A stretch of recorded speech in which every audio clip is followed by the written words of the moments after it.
oral B12 supplementation, does it work? And specifically sublingual B12, the one you put under your tongue. Is it effective at raising B12 levels? Let's take it back to the beginning for me as a vegan and go through my experiences using this particular supplement. So I first went vegan back in 2011, quickly escalated into a raw vegan diet, which was awesome, and had my first blood tests done in 2012. So those blood tests are pretty interesting because it's like a year into the raw vegan journey. A lot of interesting numbers there. Maybe we'll get into that in another video yet, but today I just want to talk specifically about my B12 levels and also my homocysteine and methylmalonic acid levels. Because I'm hearing some people are arguing back and forth against the effectiveness of oral B12 supplementation versus injections. And I just want to share my story because in my experience, it has been successful. I've successfully raised my B12 levels, which I will explain to you today.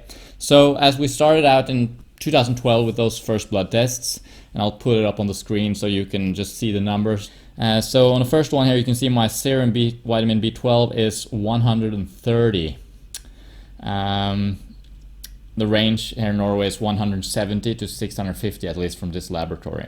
So it's in the red, it's under the minimum value, and you can also see that homocysteine is quite a lot above where it should be, and so is methylmalonic acid.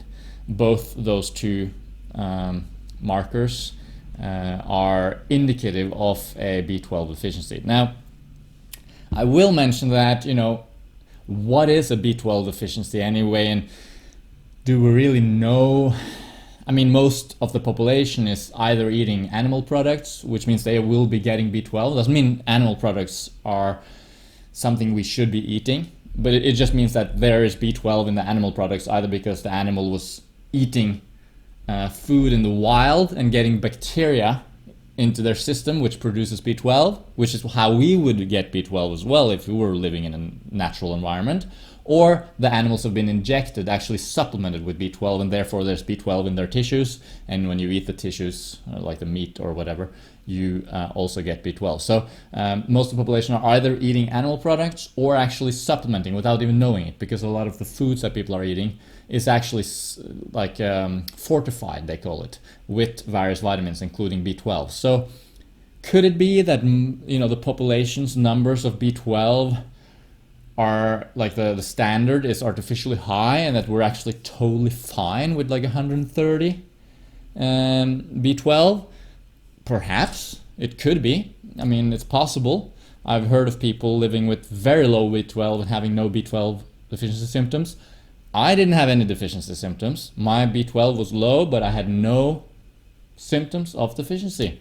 And for a couple of years after that blood test, I was still fairly low in subsequent blood tests without showing any overt B12 deficiency symptoms. So, I don't know. Maybe it's not necessary to raise your B12 levels, but I'm not going to take that chance. B12 is a water-soluble vitamin, and it's you basically flush out the excess. I don't see a reason why we would have to gamble with anything like that, so might as well just supplement. That's my philosophy right now. And also I do think that in a natural environment, we would be exposed to more bacteria, which would mean we would also consume more B12 just from our natural foods, and we would probably, in my opinion, also consume termites, an insect which actually does have a high concentration of B12 in their tissues. So I think we would actually not only produce B12 ourselves perhaps, but we would definitely consume more B12 in our natural environment on our perfect optimal natural diet. And so if we're not doing that, which I guess 99.9% of us are not doing, we probably should supplement. Then I have a series of blood tests over the years, and it's difficult for me to remember exactly when I was supplementing and when I was not, because I sort of went on and off a little bit. But needless to say, the only source of overt B12 in my life since then has been, over the last few years, supplementing with this brand of B12. We'll get into that. And you can take a look at my latest blood test here, which is from December 2018. And my serum vitamin B12 is actually 672. So it's in the red. It's actually above range. It's above that 650 limit, which I don't think is a problem. I've heard that other countries like Japan, for example, have very high B12, a high B12 range. It varies a little bit from country to country what they think is the ideal range, but pretty much I'm solid, basically, according to the official range. I'm solid when it comes to B12 now. And as an athlete, as an endurance athlete, trying to train and get fit as a runner, and of course if you're interested in my running pursuits, you can check out my running channel. I'll put a link to it there, where I post videos about my training and vlogs and all that sort of stuff. As an endurance athlete, I don't want to risk having low B12, because several studies show that B12 status is very much linked to athletic performance and training adaptations. So I don't want to be low. So I'm very happy to see that I am indeed high on B12. Perhaps I could be even higher and that would be better. Perhaps not. I don't think there's a downside to being fairly high in B12. I think there's potential downsides to being low though. So that's a risk. So I would definitely supplement, as I said.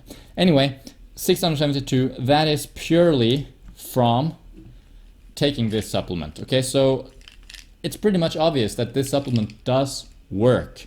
And as I said, I've had periods of time where I didn't take it again, and I've seen a drop in my B12 levels in those periods. How much do I take? Well, first of all, I'm not sponsored by this brand at all. I bought this with my own money, and it's sort of almost like a review, right? Because it's a pretty good review, because this is really working. But again, I'm not sponsored by it. I just like this product. It is Jarrow Formulas. There, you can see it there. I don't know if it's too far away, but Jarrow Formulas methylcobalamin. So there's 3 types really of B12. This is one of them, called methylcobalamin, and I'm pretty sure they all work. Normal, it's when you do the injection, it's usually cyanocobalamin, I think it's called. And I do think an injection will be more effective, like more efficient, maybe, like faster. If you do an injection, you'll raise your B12 levels very fast. And maybe in some cases, if you have actually severe vitamin B12 deficiency and you're having symptoms of that, it might be a good idea to do it quickly, perhaps. But I've always been like a little bit like, I don't know if I want to raise them that quickly. Maybe that's not healthy, or maybe our natural way to consume B12 is through the mouth. So that's why I sort of lean towards taking an oral supplement instead. And it has been effective, even if it maybe took a while. I don't know. Based on my experience now, I would say that it probably does take a few months, possibly even a year, to raise your B12 levels. I can't, but don't hold me accountable to that. Maybe it can happen pretty quickly too. I don't know. In the beginning, I took 1 each day. These are 5,000 micrograms, so that's like way above your daily needs. But of course, if you're trying to raise your levels, it's probably a good idea to take a bit more. And your body only absorbs some of it anyway. So 5,000 micrograms, and I took 1 a day. And then eventually I went down to like every other day. And now, over the last year or so, I've pretty much just taken like 2 pills per week. And it's given me a very high value. I seem to be able to maintain that high level of B12 by just taking a couple of those a week. Maybe even once a week is fine. Twice is what I'm doing. Perhaps 3 times would raise it further. I don't know. But a couple of times a week, it seems to work for me to maintain my levels. The ingredients are pretty benign. Nothing crazy in there. It's vegan. Of course, and so definitely a good supplement. The way you take it is I don't know if it's important actually, because if I just took the pill and I swallowed it, maybe that would work, perhaps. But I've also heard one of the reasons why I chose sublingual B12 is because it's some people they lack something called intrinsic factor, which means that they can't basically absorb the B12 in the stomach. But then sublingual means under the tongue. So the idea is that you're actually absorbing the B12 from underneath your tongue in your sublingual glands rather than from your GI system.